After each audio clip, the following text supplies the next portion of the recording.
1950 മുതൽ 80 വരെ ജനിച്ചവർക്കേ ഇത് മനസ്സിലാകൂ. നാം പിന്നിട്ട വഴികൾ, നമ്മുടെ കൊച്ചു കേരളം എത്ര മനോഹരമായിരുന്നു. യഥാർത്ഥത്തിൽ അന്നായിരുന്നു ദൈവത്തിന്റെ സ്വന്തം നാട്. തെങ്ങുകൾക്കെല്ലാം തടമെടുത്ത് വളം ചെയ്യുമായിരുന്നു വർഷാവർഷം. അതിന്റെ നന്ദി എന്ന വണ്ണം തലപ്പിലേക്ക് കയറാൻ പോലും ആകാത്ത വിധം തിങ്ങിക്കായ്ച്ച് പ്രസാദിക്കുമായിരുന്നു അവ.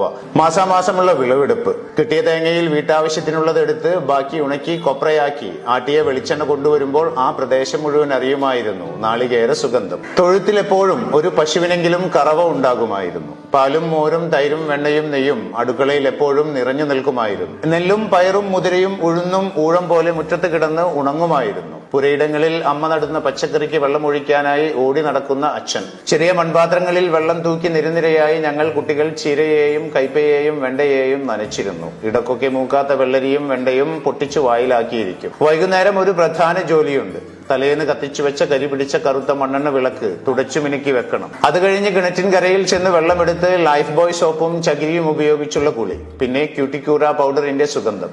വൈകുന്നേരം ചായ കുടിക്കാനെന്നും പറഞ്ഞ് കടയിലൊക്കെ പോയി സന്ധ്യക്ക് വീട്ടിലേക്ക് വരുന്ന അച്ഛന്റെ കയ്യിൽ കാണും ഒരു പൊതിയും എവറഡി ടോർച്ചും. കണ്ണിലും മനസ്സിലും അത് തെളിയിക്കുന്ന പറഞ്ഞറിയിക്കാനാവാത്ത അനുഭൂതിയുടെ ആത്മബന്ധത്തിന്റെ കരുതൽ സുഖം.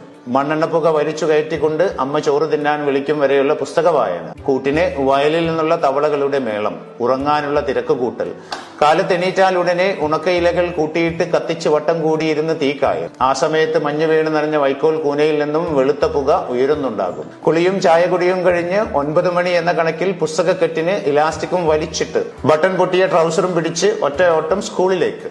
സ്കൂളിൽ നിന്ന് തിരിച്ചു വരുമ്പോൾ അടുക്കളയുടെ ഓടിനിടയിൽ നിന്ന് പുകയുയരുന്നത് ദൂരെ നിന്ന് കാണുമ്പോഴേ ഉത്സാഹമാണ്. അമ്മ എന്തെങ്കിലും പലഹാരം ഉണ്ടാക്കുകയോ ഉണക്ക കപ്പയോ ചേമ്പോ പുഴുങ്ങുകയോ ആകും. അതും കഴിഞ്ഞ് കണ്ടത്തിലേക്കോ അടുത്തുള്ള പറമ്പിലേക്കോ ഒരോട്ടമാണ്. പന്തുകളി, ഗോലികളി, കിളികളി മുതൽ അങ്ങോട്ട് പലതരം കളികളും അഭ്യാസങ്ങളുമായി നേരം ഇരുണ്ട് വീട്ടിൽ നിന്ന് വിളി വരുന്നത് വരെ. പിന്നെ പലതരം കച്ചവടക്കാർ.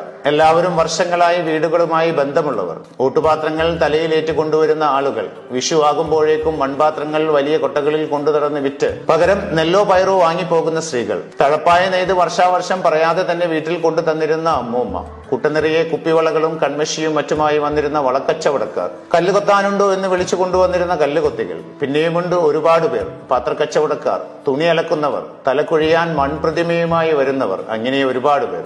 അവരൊക്കെ ഒരു കാലത്ത് ആ സംസ്കൃതിയുടെ ഓരോ ഭാഗങ്ങളായിരുന്നു.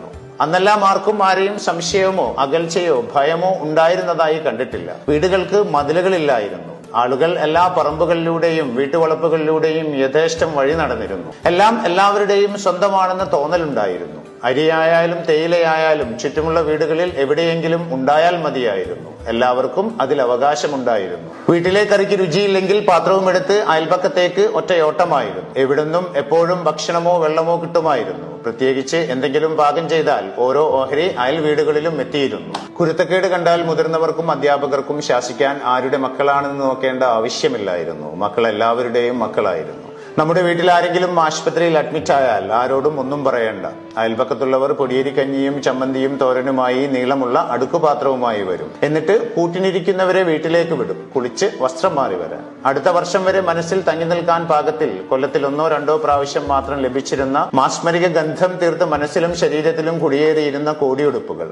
മുറ്റത്ത് നിന്ന് മുല്ലയും കനകാംബരവും പറിച്ചു കോർത്ത മാലയുടെ ഗന്ധം. തൊടികളിൽ നിന്നും ഇടവഴികളിൽ നിന്നും കുന്നിൻ പറമ്പുകളിൽ നിന്നും പൂക്കൾ പറിച്ച് താളിലയിൽ പൊതിഞ്ഞു കൊണ്ടുവച്ച് പൂക്കളങ്ങൾ ഉണ്ടാക്കിയ കാലം. പിന്നീട് എപ്പോഴോ പോയി മറഞ്ഞ മനോഹരമായ ആ കാലം. ഇടക്കൊക്കെ വെറുതെ ഇരിക്കുമ്പോൾ അതിങ്ങനെ മനസ്സിൽ വന്ന് പതിയെ വിളിക്കും.